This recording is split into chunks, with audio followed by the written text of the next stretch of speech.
Um, well, thank you everyone for joining us today or watching this later for the very first CIPR Sports Network event. The aim of these events is to promote sports communications and public relations and learn from the experiences of others at some of the biggest sporting events or competitions in the world. If everyone other than the panel could have their cameras switched off, please, and if you have any comments or questions, please use the hashtag CIPR Sports Qatar 2022. And ahead of the FIFA World Cup, I'm delighted to welcome two esteemed guests this afternoon. First and foremost, we're joined by Owen Hargreaves, played for Bayern Munich and Manchester United during his club career and starred for England at the 2006 World Cup. Now appears as a pundit for BT Sport. Joining him today is Adrian Bevington, the former Team England Managing Director and FA Communications Director, who spent more than 17 years at English football's governing body during a significant period in football's history. Thank you to everyone who's joining or watching. First of all, Adrian, there's a lot of expectation, sometimes unreasonable, around the England team. How have you dealt with that in terms of your interactions with journalists, the FA board, and of course the players who are under a lot of pressure to perform? Well, it's quite a broad question, David. It's a good question. Good afternoon, everybody. And I think it's important just to caveat it as well by saying I think the landscape is very different now to what it maybe was 15, 16 years ago, and Owen will have his own view clearly on this as well. I think it's a better landscape than it was then. I do think that Gareth Southgate deserves a huge amount of praise for the way that he has kind of unlocked things and understood the media a lot better than other managers historically, and been a lot more willing to engage the whole group, which has made it easier for the comms team around the players to become one and work together. Whereas I would say during a lot of my period, it felt that media and communications was a bolt-on and often seen as a real chore.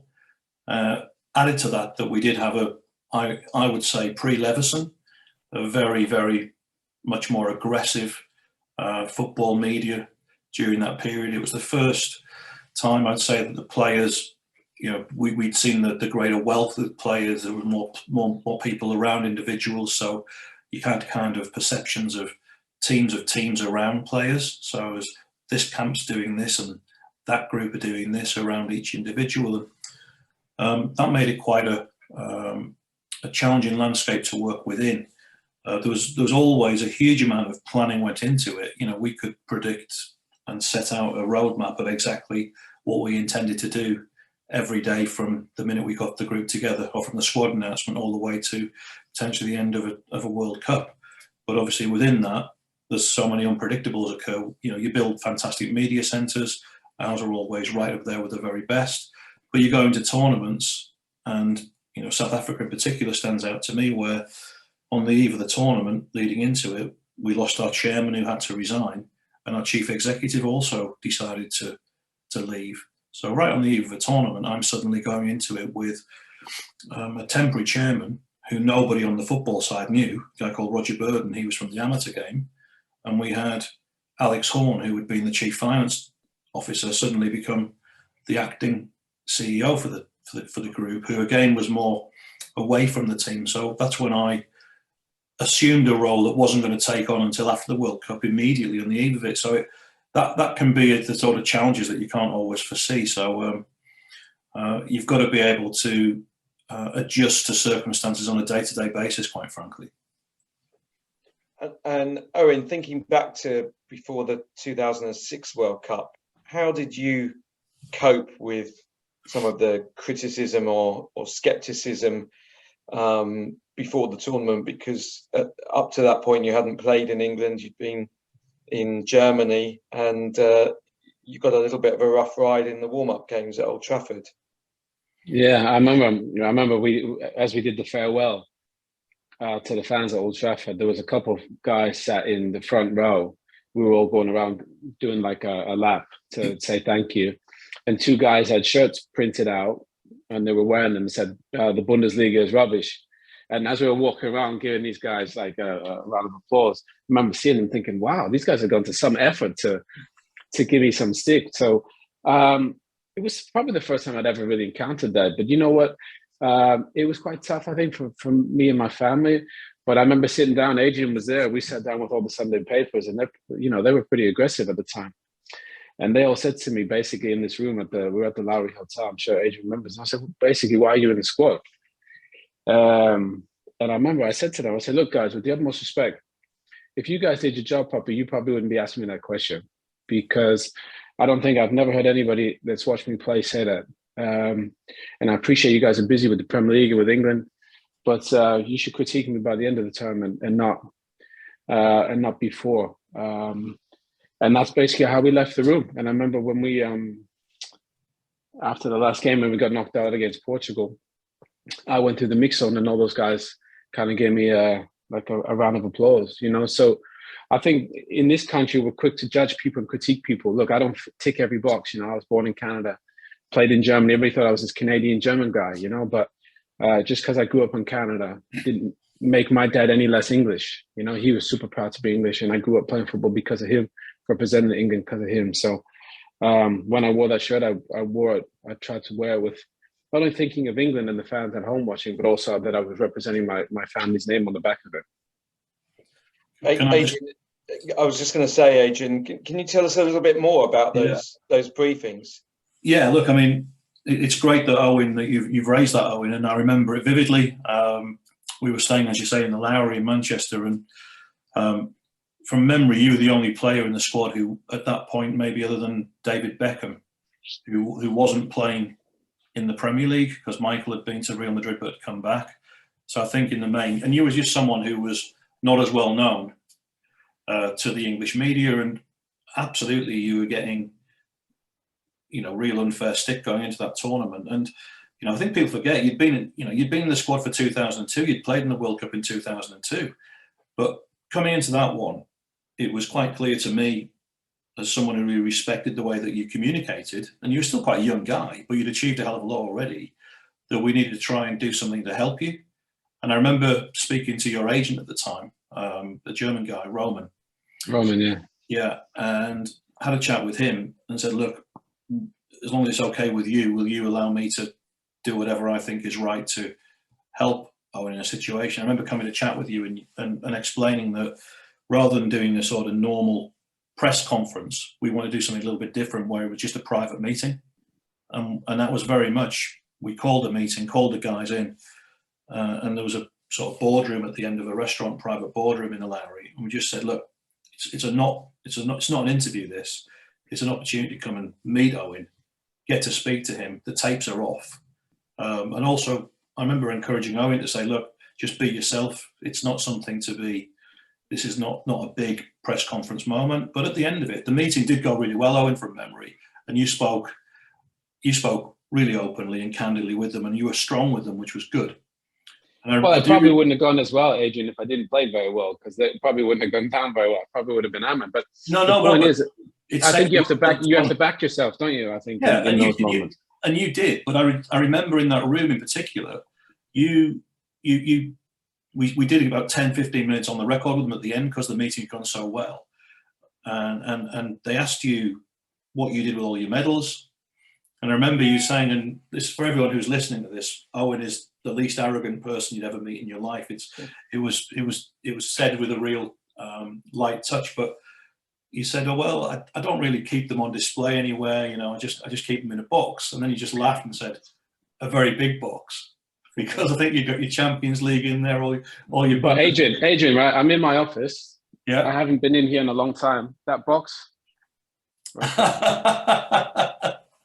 2 Pickford's moving boxes, and all my stuff's in there. Anything that I've ever won, they're beautiful memories and everything. But the experiences are far more valuable than the physical things that I got from it. So, when I said those things, I didn't say it for effect. I meant it. For me, being able to play in a tournament like that with some of the greatest players, and to representing England, which is a country I wasn't even born in, but my dad's a proud Englishman.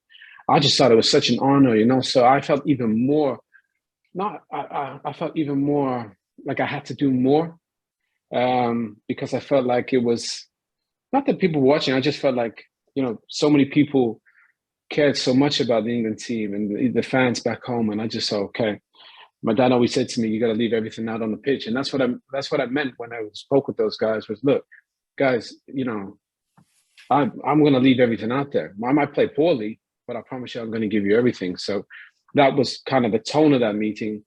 And I'm glad that the guys, I think we started to understand each other. And I think that's the biggest problem with the players and the media and the agents, right? None of the guys want to do anything, really. You know, it's quite a, but the problem is that they think it's always the media against the players. And for a while it probably was, whereas now you got to realize that, you know, not the more you do, but it helps you in a way, because you can help control the narrative. If you just give them these basic answers and you're quite confrontational, or, you know, when I remember in that meeting, I shook hands with everyone and asked everybody their name, you know, because when you know someone and you talk to someone, you look them in the eye, you treat them differently.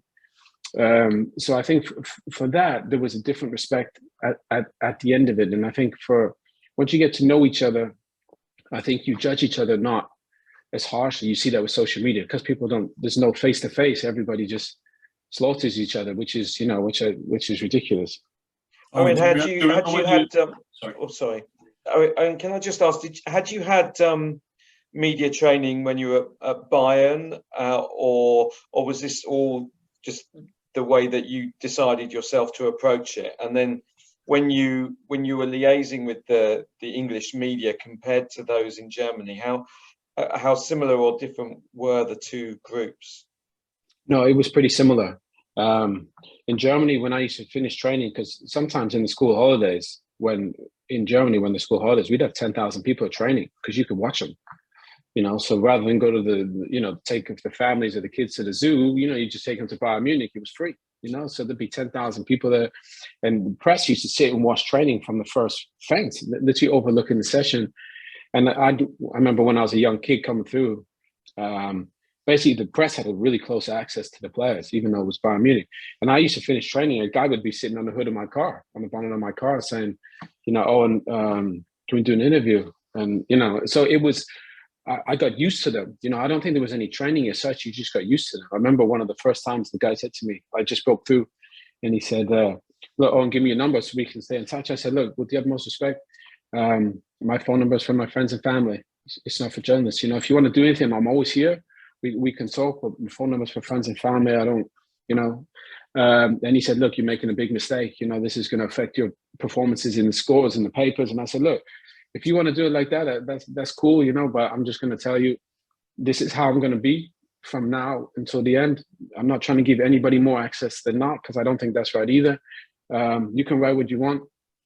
And then in the end, I think one of the things that helped me actually play well in that World Cup was I didn't turn on the TV once. I didn't read one paper.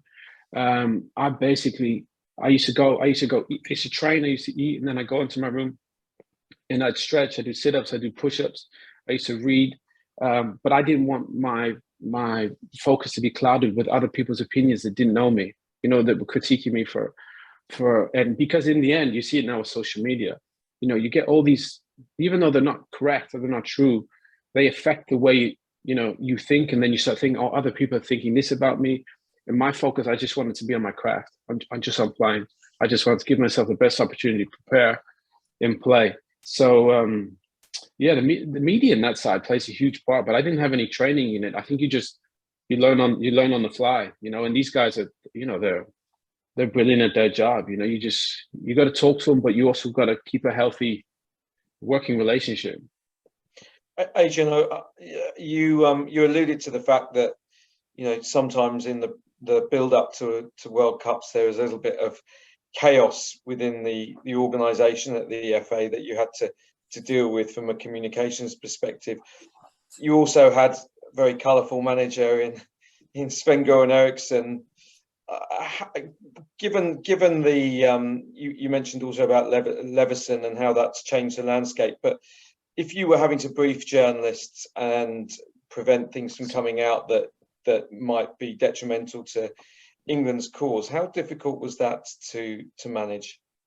Well, I think you could. It varied depending on the nature of the subject matter. So when we're together as a team, it sometimes was actually a bit easier because you had the individuals, whether the coaching staff or the players, together as a group, and you could go and talk to the individual player and deal with whatever issue it was. It wasn't always something that you could completely manage, but you could make as best a job of it as possible, and you could address it immediately. When players are with their clubs, they're really not your players. I think Gareth has brought it a lot closer, and he deserves a great deal of credit for that. With the coaching staff, particularly the manager, they're with you all of the time when you're with the FA, so that's a day-to-day job. You mentioned Sven, and yes, obviously, everyone has this sort of colourful image of Sven. I've got to say, personally, working with him, he was a dream to work with. He's the nicest guy you could ever possibly wish to meet. And he never treated me with all the other staff with anything other than the best of respect. Yeah. What I had with Sven was a situation where we'd have things that would arise on a weekend generally, where it was to do with his private life.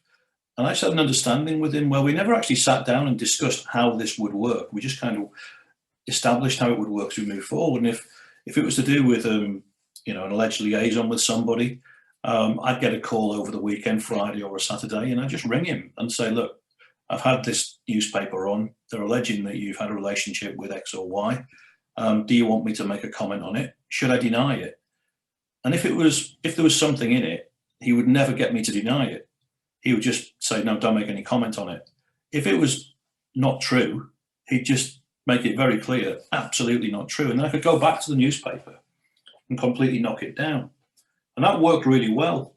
Unfortunately, after 2004 European Championships, a story had emerged. And I was away on holiday overseas, and other people were actually more senior to me were running the place.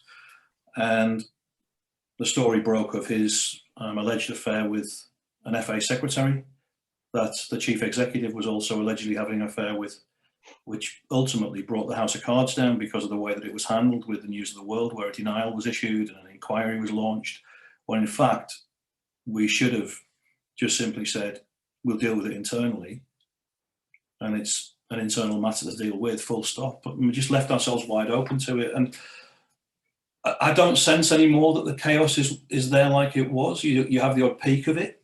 I don't sense that it's quite as frenzied now as it maybe was in the early 2000s. Around the time of Glenn Hoddle's departure, or Kevin Keegan when he was the manager, and then during those days of Sven and Steve McLaren, there was just some of the stuff that went on that was so personal. Aimed at the individual managers was brutal at times and incredibly unfair. Adrian, you also mentioned that your job went beyond communications when you were in that role, when you had executives from Bayern checking on Owen's fitness. Can you tell us a bit more about that? Yeah, Owen's probably not even aware of this one, but I remember we played Nigeria, I think it was, in 2002. I think, Owen, I think you got injured against Argentina in the earlier game in Sapporo. Yeah, Michael Owen injured me, actually. I remember Zanetti was trying to dribble, and I put my leg out to win the ball back, and Michael Owen was chasing him, and he just kind of clattered into my leg. And I tried to play on, but I don't know what happened, but I must have had like a deep bone bruise. So I missed that was in the second game, and then Trevor Sinclair came on, so I missed the next one. And then I think I just got fit I think Sven was debating whether to play me against Brazil, actually, because he tried me in the starting 11 for a little spell, but I missed a game or two. So yeah, I got injured in the Argentina one and got back for the Brazil one. Then Karl-Heinz Rummenigge would have been president of the club at the time, or chief executive, Callie? Well, him and Uli Hoeneß were basically the big bosses with Beckham. They run the whole thing, yeah. We're in the dressing room area after the game, just outside the dressing room door, and my phone keeps ringing. And every time I answer it, it's this guy saying he's Karl-Heinz Rummenigge. And I just thought it was a complete wind-up. And he was asking how your injury was. And I'm like, yeah, okay. And I just, because all stuff was going on like this at the time, whether it could have even been a member of staff, quite frankly, just taking the video. After 4 calls, someone else came to see me in the corridor, said, Adrian, Karl-Heinz Rummenigge from Bayern Munich is trying to get hold of you, get an update on Owen Hargreaves' fitness situation. It's the only time that's ever happened to me in my career, where I've been sort of really just dismissing a senior person like that. And he's someone who was a big hero to me when I was a kid as well. But I think what you've got to, I'm trying to obviously laughing my way through this today, but it is quite serious when you're in situations where you are taking players from clubs who, in effect, you are borrowing them, they pay the wages, you've got a duty of care to the individual player while they're with you, but also to the club for their fitness and well-being. And I've been in situations where I was often the conduit to clubs, even if it wasn't necessarily my role. It might be a manager of a club, it might be the owner of a club, it might be the press officer of a club who would deal directly with me, or a medic, and want to know medical situation, which I would refer to our doctor. Or it may be, why were they doing the media 2 days earlier? Something's come out. That's your responsibility. You've made them do this. Because a lot of the time during my tenure with England, the players did very little with their clubs. I think the Premier League have now given greater access as part of a mandatory regulatory style, but often players would come away with England and they'd do a press briefing or a press conference for the first time in 6 months. And so it was and then we feel pressure from the clubs not to have them discuss anything to do with club business, which was extremely difficult to manage because obviously the clubs, the players have not spoken about club business and the media want to speak to them about it. So it's a really fine balancing act. And then you've got the commercial element of commercial PAs that they'll be doing for FA sponsors. And I do recall an owner of a club ringing me on a Saturday morning. I was driving up to a game somewhere and calling me out of the blue and absolutely railroading into me because one of his players in non-England time had done a commercial appearance in which he'd said if the club didn't reach Champions League, most of the players would leave. And it was on a Carlsberg England PA, which had been managed by the commercial partners and their PR teams, not by myself. So he just immediately rang me and blamed me for it. And then another one when Owen, remember when Michael Owen got injured in Cologne when he got the bad injury that knocked him out of the game.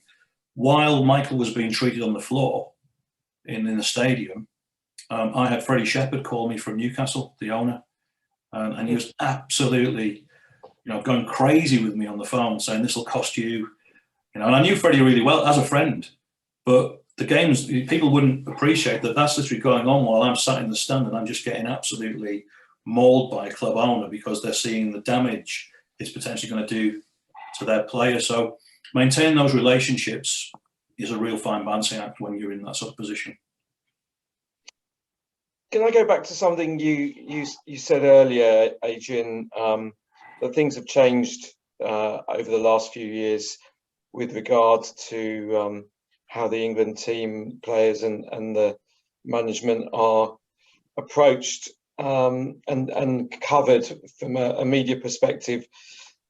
It's slightly ironic given the fact we're now in very much a 24/7 news cycle with far more wall-to-wall coverage, as you alluded to earlier, and social media at all times bombarding everyone with comments and opinions and such like. Owen, as well, what would your advice be to the current crop of players to deal with all that noise and media? And is it possible these days with smartphones to switch that off completely?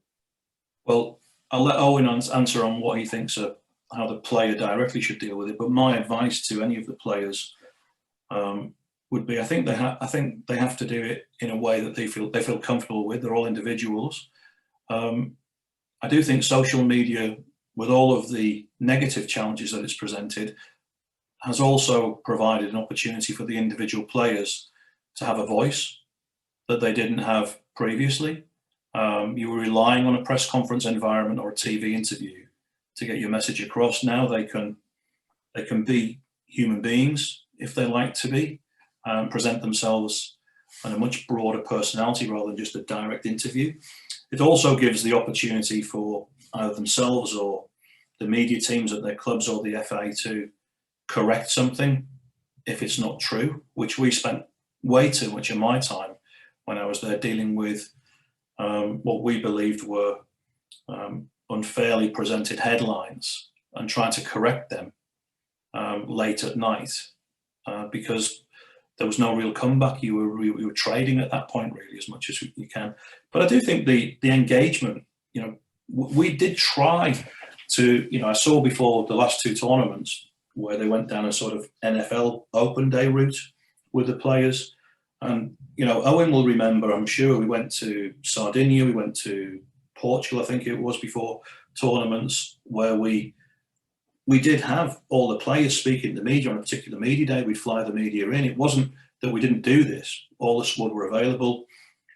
Every time England were together, we always had media conferences, but I think there was just a level of intensity there that isn't there now. And we didn't really get a lot of time with some of the players to actually sit down with them and explain why we would like them to do certain things. And meanwhile, an agent might be in their ear saying, you don't want to be doing this, or somebody else around them. So it's all the different variables to try and manage and control there. But I think the players are in a great place now. They look like they're enjoying being with England.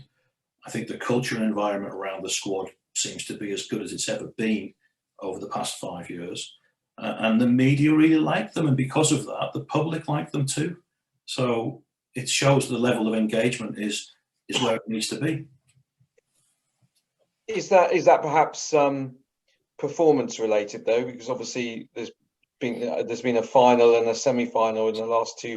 It obviously helps, David. But I would say that going into the World Cup in Russia, there was a real feeling of goodwill towards them. Now, don't get me wrong. I've also been. I think I did 8 tournaments in the end with England, and in the main, not always, but in the main, there was a feeling of goodwill going into the tournament. But you always did feel that the minute that performances didn't live up to expectation, which might be in game one, by the way, that suddenly you've got a much harder line being taken, and you're kind of on the back foot a little bit, and that immediately can present challenges. I mean, I would say, you know, again, the players and coaches are all different. Some players, it's water for ducks back, and they can just deal with it, and they'll come on and they'll carry on communicating as they were. Other players take it really badly, and they don't want to be anywhere near the media. And we had players in our squads who actually genuinely never did a press. Like Ashley Cole, who was possibly the best in his position in the world, and a wonderful England player, and a really good lad when you're in the group with him. But he didn't do a media conference for years because he was just so burnt by it. Yeah, absolutely. Owen, what would you say? You know, to the squad and the wider squad ahead of Qatar.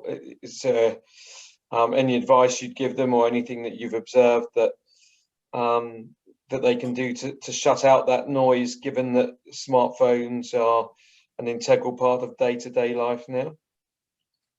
Well, that's essentially what it is. It's noise, you know, and all you can do is try to control the noise.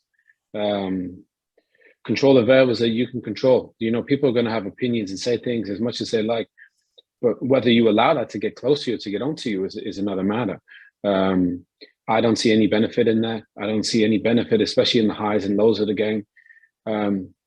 Obviously, you want to play well and you want to do well, and you know you want everybody to praise you, but sometimes you're not going to play great. So, you know, I think listening to all that noise and reading every comment, there's no way that's going to be beneficial to anyone. So control what you control, which is your performance, your effort, what you eat, how you sleep, how you train, and don't try and worry too much about what everybody thinks. Your coaches are important, your teammates are important, but trying to, you know, switch off the comment section or whatever they're on, you know, Instagram or Twitter, whatever. You know, you don't need to read all those comments. You know, even good or bad. You know, just focus on your craft.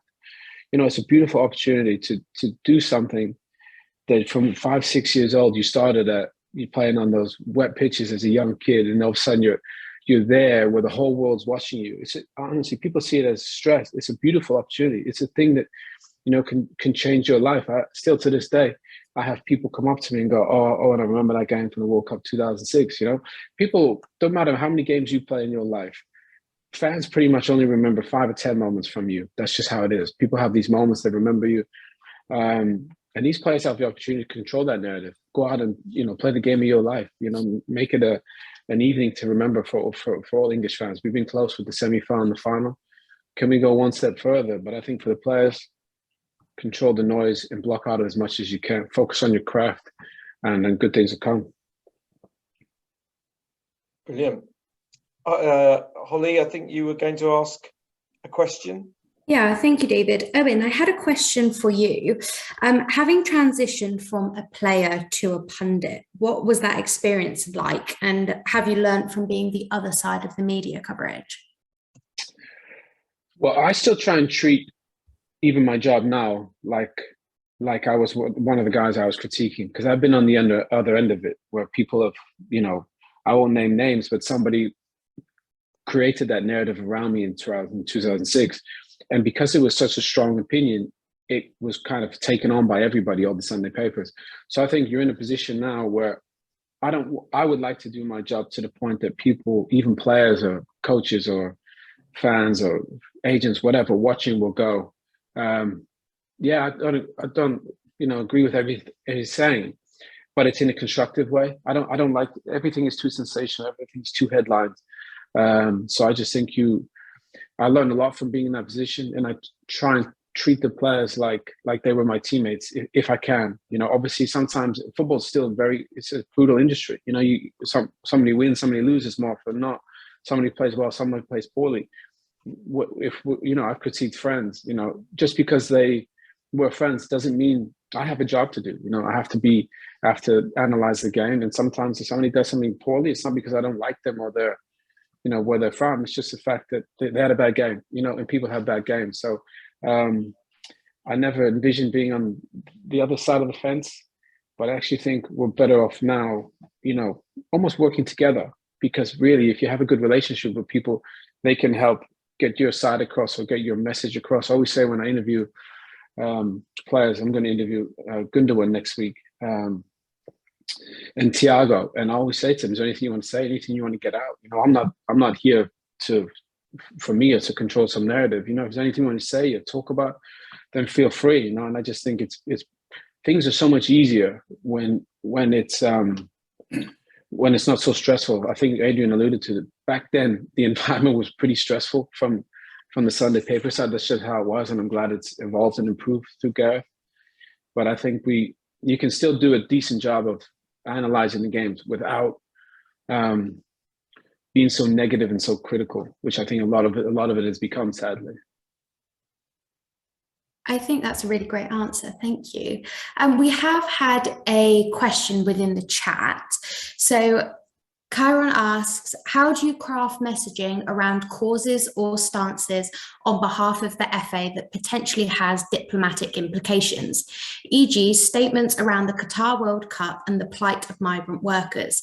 The FA and players have their view, but it can be construed as England is critiquing Qatar as a state. A bit tricky, I imagine. Have either of you got any thoughts?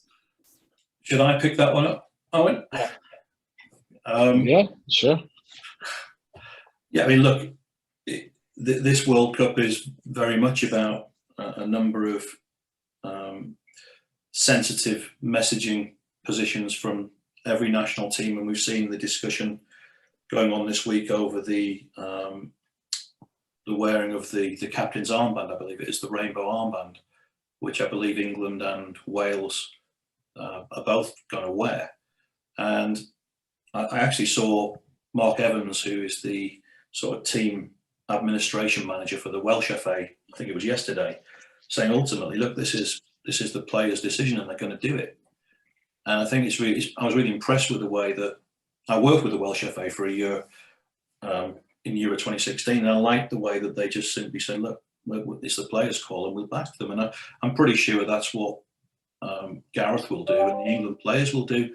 They will have had a lot of discussions about this, because it's been on the agenda for so long that, whether it be the workers' rights issues or the various issues around LGBTQ, anything concerning the FA's position, the players' position will have been discussed in great detail. But I think I see the players now more empowered than ever before to formulate their own position. And I think, you know, unless it's something that's going to cause us an absolutely untenable problem for the FA, I think the players will be encouraged to position themselves as they feel appropriate.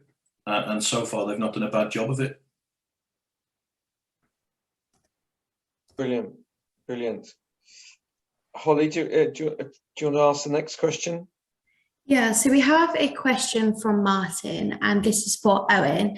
He says, "Hi Owen, I'm a big Man United fan, so great to see you here. Marcus Rashford's comments on Sunday re mental health were quite telling, I think. What's your view/experience regarding the pressure of playing for the club and the worldwide media interest the club generates? Was it a unique experience?" Yeah, I mean, I think mental health is such a big topic, an important topic, and I think for athletes, for whatever reason, it's almost seemed to have just gone, you know, kind of almost been dismissed, especially in my era. You know, if people would have said about mental health then, you know, you can almost guarantee it wouldn't have gone down well with coaches and teammates and owners and the media. So it's a different landscape now, and rightly so. I think the problem you have is people view athletes maybe from a different lens, but all those guys, they suffer when they play poorly. They suffer when I can't tell you how many times if you lose a game for a club like Manchester United or England or Bayern Munich, I can promise you it's going to affect your life that day. It's going to affect your life that evening. You know, if you lose and play poor, you're not going out for dinner. You know, you're not going to be seen out. You know, so there's so many variables and layers to that. And I think sometimes people forget that all these guys, and Marcus is a super young guy, he's only 24, I think he's just turning 25. You know, it's an amazing journey what he's been able to be on, you know, from a young kid coming through to bursting on the scene and then having the dip that he's had the past couple of years, and then everything off the pitch with the food campaign, everything has been astonishing. But he's still a person at the heart of that. You know, he's a young guy still trying to find his way. And basically everything is magnified when you play for a club like Manchester United and with England. And I think sometimes I feel like people forget these guys are people, you know? They have mums and dads and brothers and friends and family that worry about them, because I can promise you Marcus has suffered a lot probably the past couple of years with everything that's gone on and the way that Man United have played and he's played. And these guys all want to do well. You know, everybody works so hard to, you know, think about all the guys that play for Man United and where they're from and how far they've traveled, all the training sessions they put into to put themselves in a position to play for that iconic club. And then you're always, you know, you're criticized a lot and it affects the guys. But deep down, I've never been around a guy that didn't want to play well and do well. And I know sometimes fans see the badge and the color of the shirt and think, oh, they don't care. The guys care. I can promise you that. But sometimes it's a stressful environment. And the only way you figure out, you know, is sometimes a sink or swim. And when the guys that cope well when it's stressful, I think that's the only way to tell a true top player is when it's really difficult. And then you can see, you know, you don't need it when it's 2-3-0 up. You need the guys that are there when the ship's sinking. I remember saying that to Sven once before a game. Denmark, we were losing and he put me on and he said to me in the hotel after, next time we got together, and he said, "Oh, you play well when you came on." I said, "Yeah." I said I was about to come on, and then they scored right when I was about to go on. I said, I was watching the game thinking the ship's sinking, but it pretty much sank as I stood there, and he just laughed. But that's how it is. And he said, "You know what? I like the way you fought against it, even though we were struggling. I like the way you fought against it." And I think that's the only way you can tell players. And I think now with United, you see they're different in the fact that, you know, after the first 2 games, it was tough, but now they're fighting against it more. You got to push against it. And the same with England. You know, when the going gets tough, you need guys that they're gonna be there and going to play well and give it everything they got. When it goes the other way, is when it shows that the team has issues. But I'm proud of Marcus. You know, he's been on an incredible journey for a young guy. Over 100 goals for United, 260 odd games. And whether you like watching him play or not, you know, I think he's done an exceptional job as a young man dealing with everything that's been thrown at him. Brilliant, thank you. We've got a question from John. He just wanted to ask, do you have a different communications plan based on how England did in the tournaments? because the role now seems to include a lot more owned media than before, with cameras in the training camps. And if you were in the role and England scraped through an easy group, would you reduce the amount of outputs compared to if they do well? Well, I think we'd have a plan that would be mapped out all the way through, and also running concurrent to that, beyond the team plan, there's also the at times you've got to have a crowd plan as well. So, for example, Euro 2000, I was on what we were terming Hooli Watch in Belgium and Holland, because we knew that we were going to have, or we expected to have, significant problems with crowd disorder, which unfortunately we did, which almost resulted in us being expelled from the UEFA competition. I'd done a traffic light comm strategy that ultimately led all the way through to expulsion, which we applied every step of the way, barring the expulsion, which if we'd won the next game, we probably would have been expelled, quite frankly. With regards to performance, I think the most important thing is that you have your plan, but you've got flexibility built into it, because you're contending with certain circumstances where there'll be days where you might want to do, the mood might be really good. You might want to, really make the most of that and get as much content out as possible. I think that everyone's in a brilliant position now that they can show so much content. We didn't always have that capability. I'd love to be as creative as they are being now, and I think some of the stuff they do is absolutely fantastic. There are other times, actually, though, where it might just simply be that people want to batten down the hatches a little bit. And I don't mean to go saying nothing, but you don't want to overly expose certain people in certain situations. If someone's having a really difficult time, you've got to protect them as well. You've got a responsibility. We're talking about mental health and well-being there. You've got to stand up to be counted, but there are certain times where you just wouldn't put certain individuals in certain situations on a particular given day, because you're really unfairly exposing them. So you might just shuffle things around to suit. So the flexibility is key, while hopefully never reaching a situation where the players are never going to speak. And I can say that I was around the team, I think it was for 17 years. And there's only one occasion after a game where we had nobody speak, and that was in 2004 in a qualifying game in Poland, which we won. And we'd drawn with Austria on the Saturday afternoon 2-2 with 2 late goals where David James was heavily criticised for a couple of mistakes. Like absolutely, humiliated with some of the stuff that came on. And some of the lads took a view after this game, because we'd won, they were just going to not do the media after the game. I wish with hindsight now, I'd actually been more forcible with them and said, you can't do that. At least put the captain out to say a few words. I think at that point, I felt so emotionally aligned to the stick that had been given that I probably didn't give the best judgment with hindsight that I should have done.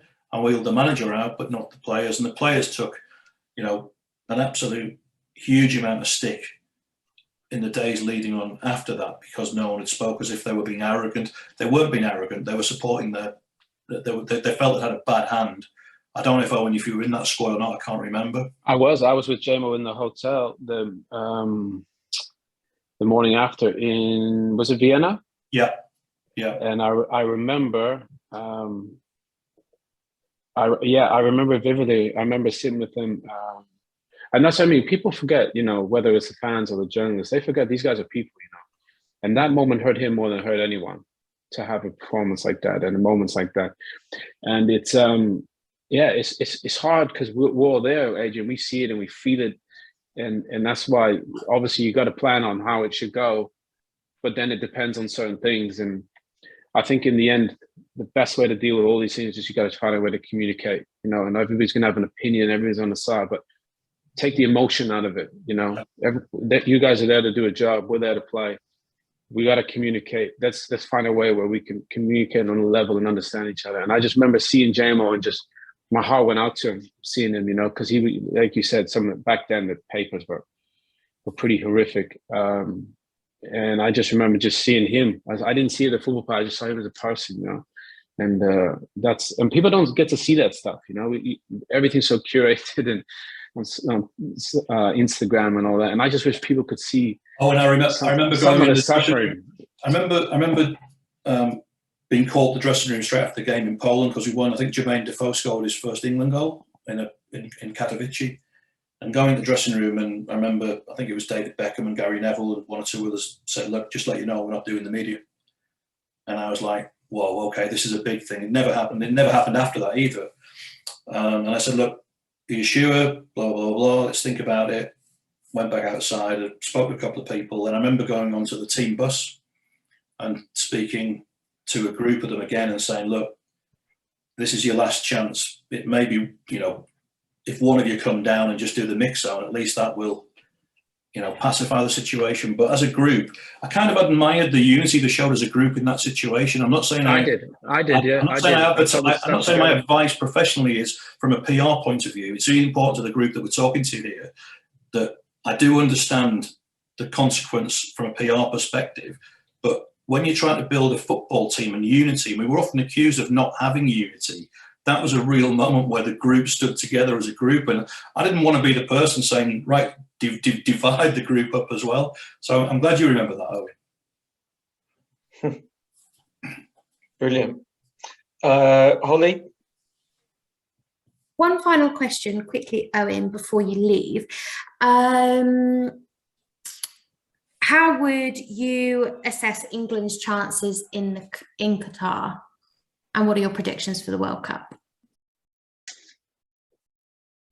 Well, I'm excited. I think we all are. It's going to be a different World Cup, obviously, with where it's being played and all of the controversies going around it, probably even the awarding of it. But in the end, this is football, and some of these guys will never ever get another opportunity to play in one of these. You think about Messi, probably his last World Cup for sure. Cristiano Ronaldo, one of his last, two of the greatest we've seen. So for me, they're some of the favourites of the tournament. I think England are in a good place with Gareth. Obviously, he's had, his situation has changed slightly in the last few months, and that's sport, that's football. I hope they can come through it.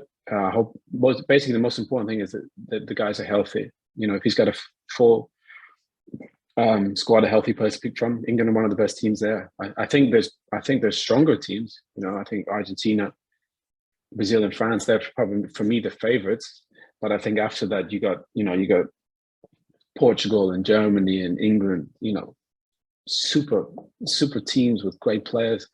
You think about with Belgium, with De Bruyne, the opportunity. He could be the guy that could be the player of the tournament. So I'm excited, but I'm also a little bit anxious as well, because I know what these situations are like for players, and the margins are so fine, and it's not always the best group of players that wins. We saw that we had an incredible group of players. We never got over the line because we never got the balance right and the chemistry. I think Gareth's got that, but I also think Gareth's got to be a little bit brave in the team that he picks. And we got a lot of great players, and we can go for it. But I don't think we have to be so safe.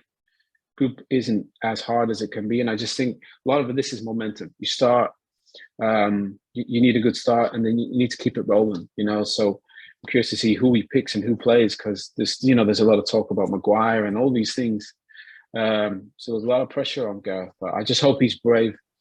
I want to see Jude Bellingham play with Phil Foden in midfield, with Declan Rice. I just think there's so much potential with this group, and I just hope the boys do well. I'm really excited for them. Brilliant. Owen, I know you have to go for 2:00, I think. So on behalf of everyone, I'd just like to thank you so much for taking the time today to speak to us and share your insights and experiences. It's been a pleasure. Thank you. Thank you for having me. Thank you very much indeed. Thank you. Thanks, Owen. Really appreciate it, mate. No worries, Adrian. Adrian, we've got some very industry specific questions to ask you in the last few minutes, if we may. Yes. How critical is fan engagement as far as the England team is concerned, and how do you deal with, or how did you deal with that, especially in the face of media expectation, pressure and criticism? Look, simplistically, fan engagement is absolutely crucial in my opinion, and while I totally agree with what Owen's just said there, from a player's point of view, they have to be capable of closing the noise out around them so they can focus on being professionals on the pitch. It's the job of the comms team and the wider management of the organisation to ensure that an environment's created where the fans and the public feel that they've got access to the players. So there's, again, we've talked about the advantage now of all the different digital platforms that are out there and available to the players and the organisation to create some really clever content so that there is genuine direct communication where, kids at home can talk to Harry Kane and Marcus Rashford. And I just think it's just I wish I'd had that sort of vehicle to be able to deliver that myself when we were there, because, we were still going through a very, very formulaic process of comms in those days, even though we were always trying to do everything that was as cutting edge as possible. They just didn't have these tools available in the main at that point. So I think, look, there's the direct comms, there's just the feeling of accessibility, and even some really basic, unsophisticated PR around access to training sessions and attending various events where the fans and the public are there. But more importantly, I think it's the interactive engagement, because the players do have time on their hands when they're in camp to be able to do that, as well as it's kind of, as long as it's structured enough and managed. I don't mean stage managed so it's false, but just that they know that it's part of their program. I think it's really important at the start of the the planning stage, whether it be the qualification or the tournament, that comms, media, PR, fan engagement is built into everything. And I remember a conversation I had probably about 9 months before we played the World Cup in Brazil, where we had a lot of the team management, including coaches, medics, everyone around the table.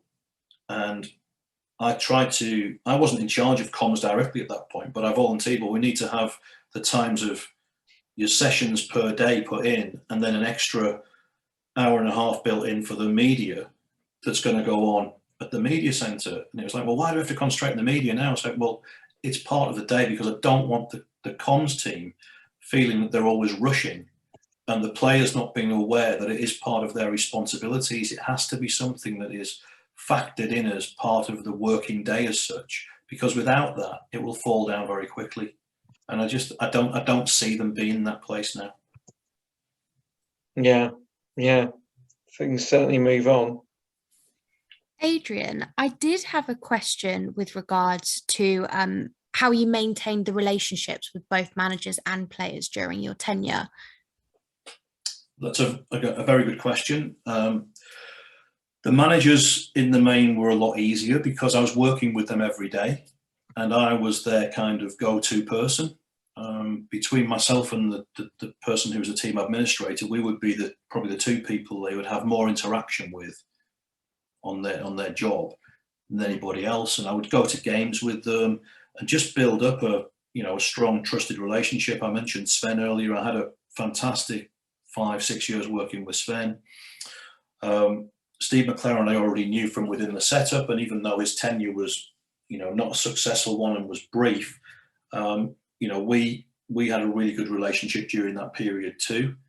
And then and it's things like, look, I've got time with Steve. Steve was having a real difficult time. I think we played a game in Israel away. We'd drawn 0-0, which actually wasn't a bad result.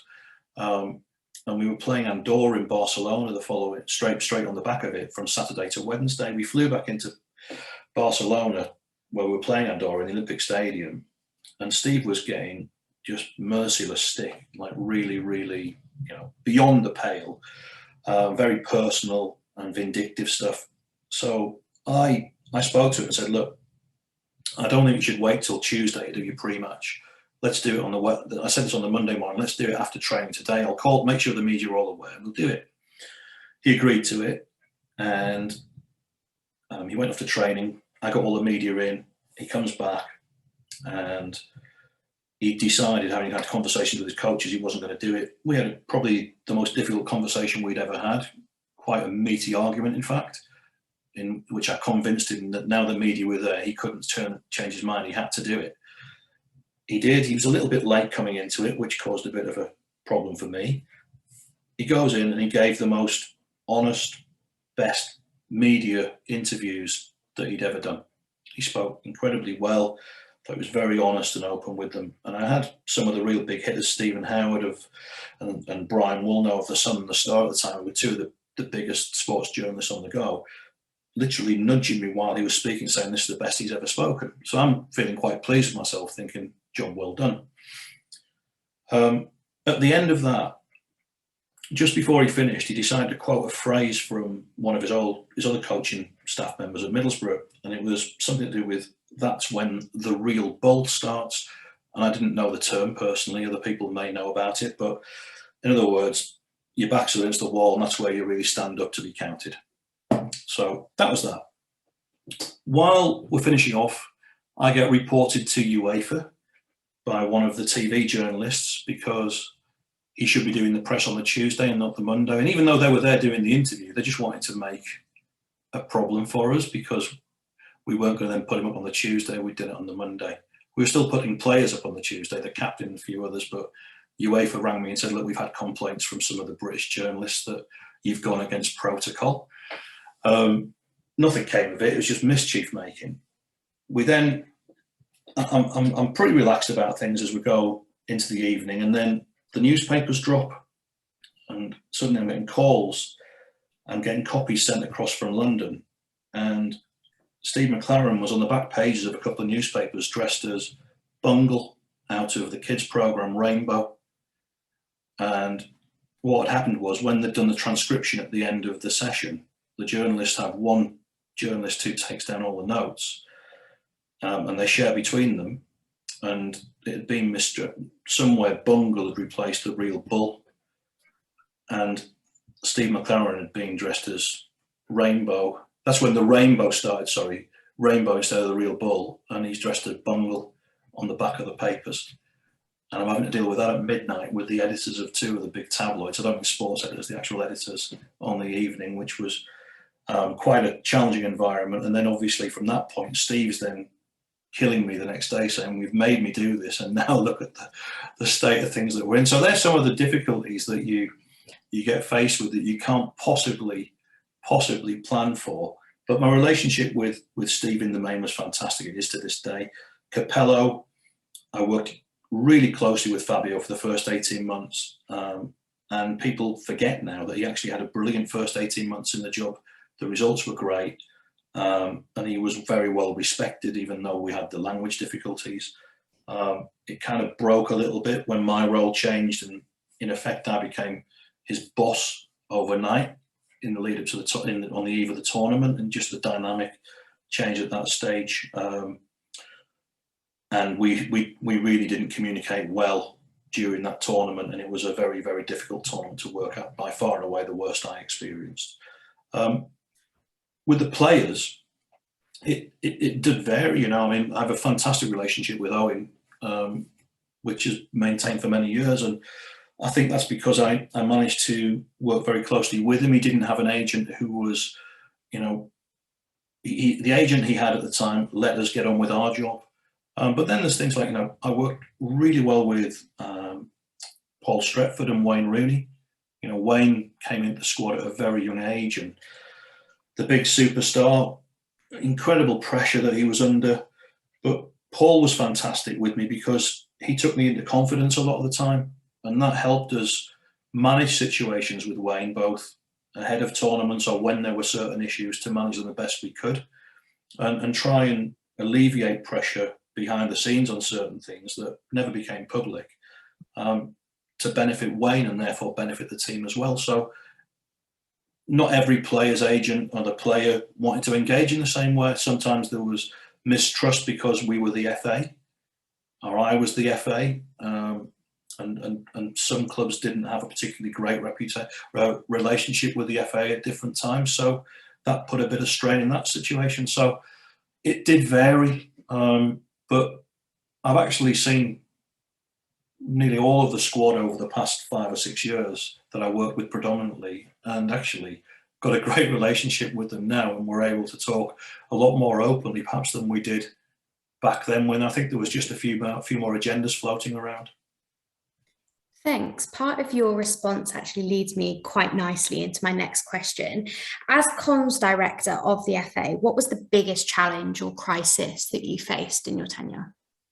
There were a lot, and they weren't always around the England team. You know, there was things going on within the organisation that were, you know, we're an organisation that we built a stadium that was the most expensive stadium in the world for a while. That was delayed for a year, having been very publicly due to be launched for 2006. So, you know, that was a pretty stressful time. But then you go into situations where you are,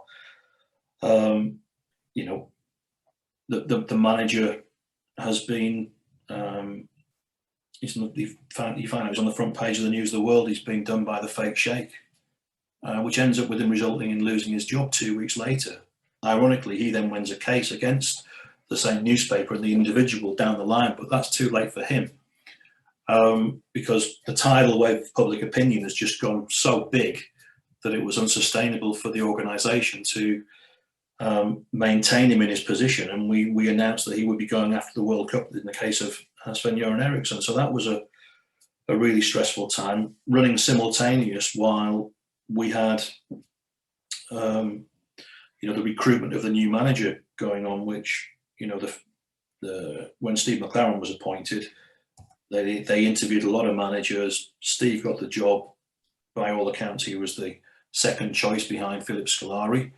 And again, that was a really challenging environment.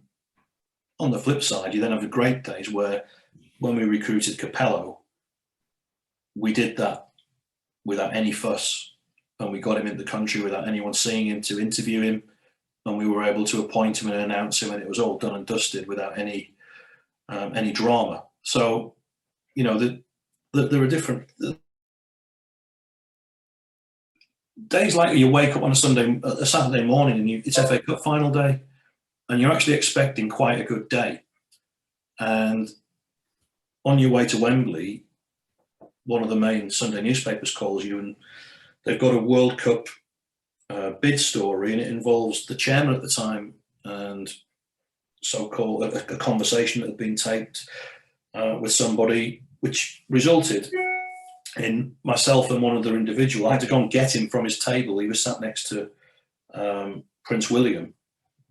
I had to bring him out of the lunch table and sitting down with him and one other person and deliver some bad news of what's been accused of, he's been accused of, but also then have to ask some really personal questions to try and get the bottom of what we're dealing with before we get on to try and resolve the issue from a legal perspective as well as a media management perspective. And then actually ringing the same person the following morning as they were going into Wembley for a board meeting to explain to them in a friendly way that, look, the reality is you're not going to be the chairman after this meeting today, while they thought they would be, and trying to explain to them that it would be in their interests externally if they made sure that they stepped down as their own decision, rather than waiting to be told that they were being sacked from the position and from the board.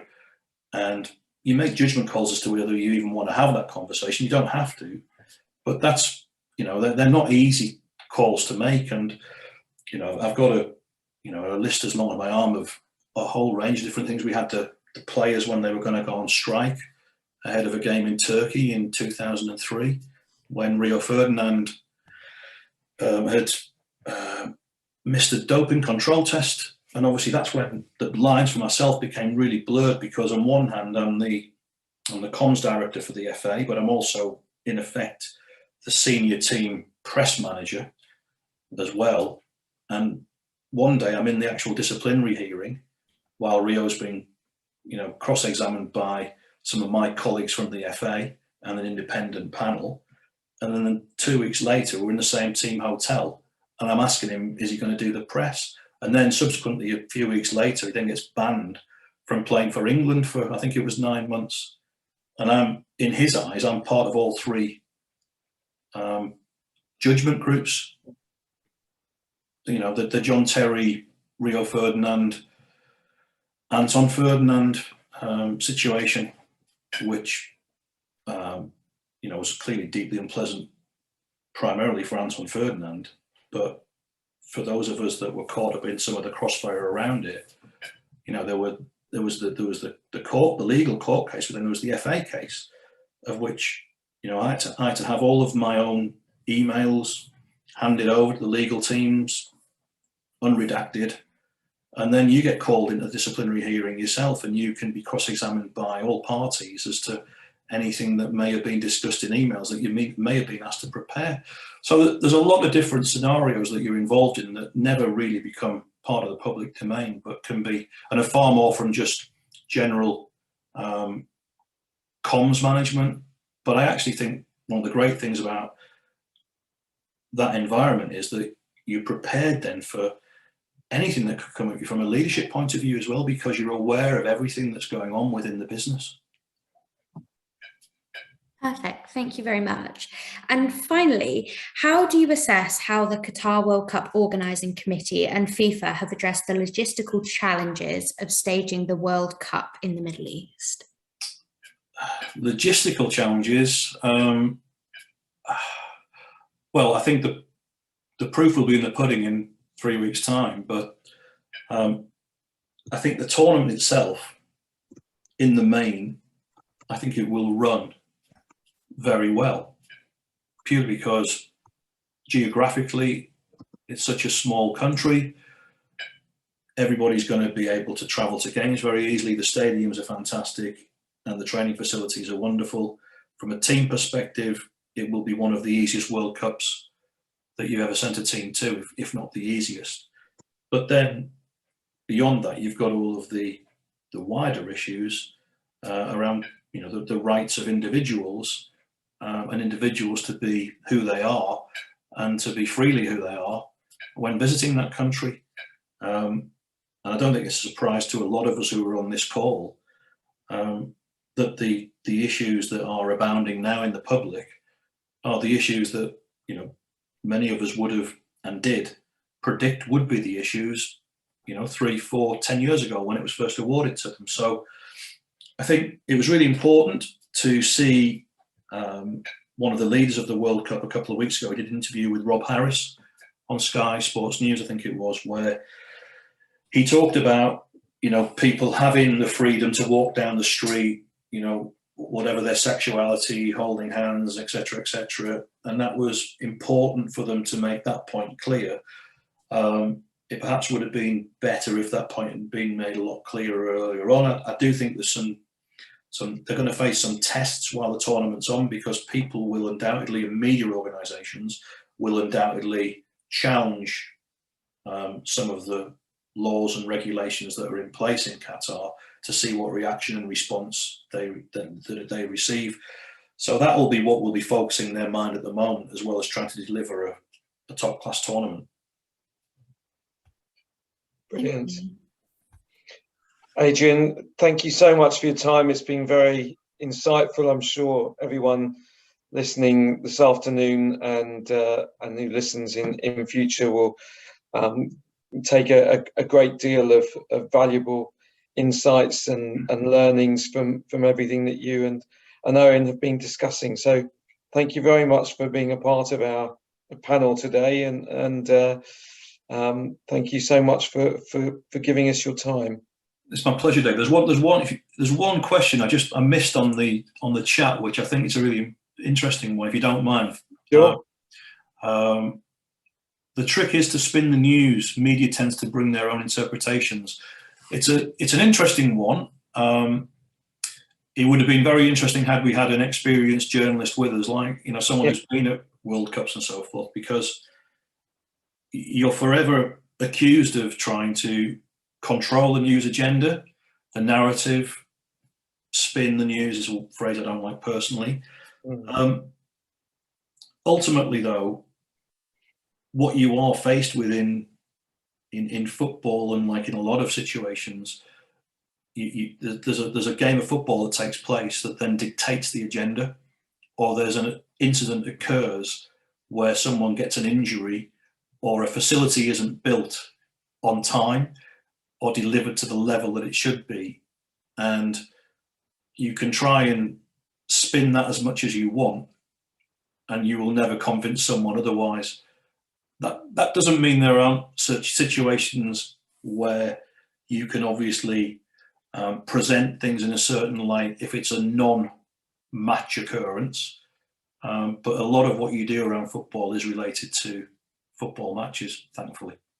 Yeah, I mean, when I was working for the Nationals as a football journalist, there were often discussions held in advance of a press conference where a line or a particular angle was discussed, and then all the questions were guided to try and ensure that headline that they'd already got in their head was in place. And you know, I found that very unethical, I have to say, and part of the reason why I left journalism. But it's difficult to address all. David, let me give you one more for the group before I go. On that point, Glenn Johnson, when he played for Portsmouth, he found himself, unfortunately, after the FA Cup final, in the tabloids, and there was some suggestion or accusation that he'd stolen something from B&Q, which was, I think, a toilet seat. Right? Strange thing to steal. Correct, right? I've no more detail beyond that, right? A year, 2 years later, he's in the England group, and he's not done any media during this period, and you have to rotate it, because it's not fair the same people keep doing it all the time. So, Glenn, we need you to do the media, blah, blah, blah. Look, I don't do the press. No, we need you to do it. It's really important. Everyone's got a responsibility. Yeah, but they're only going to ask me about this situation, B&Q situation. So we're like, look, we'll speak with them. We'll get this all resolved. We're here on England duty. That's not really what they'll want. And it was a round table rather than a press conference. It was probably about 12 guys around the table with them. And we went and spoke to the journalists, and we had a really open conversation, and we were assured that wasn't on their agenda. We had 20 minutes, half an hour, where it was a really light interview, not particularly controversial, not particularly strong lines. Then typically at the end of it, one broke rank and asked the question, of which that immediately got Glenn's back up, and he shut down completely. I can't remember off the top of my head whether I've got a horrible feeling it then did appear, certainly in one newspaper, on the back page as some sort of graphic that had been mocked up. And that's the sort of stuff that you end up trying to deal with, which what that does, that really destroys your credibility, not just with that player, but all of the players' mates as well, because they'll say, well, if you can't protect us, we're not doing it. Yeah. So in that instance, is it a case of limiting access to that newspaper for the next press conference or something based on them breaking ranks? Yeah, but I've had situations myself where I remember, you know, I try to always avoid banning newspapers. I didn't think it was the right approach, but I do recall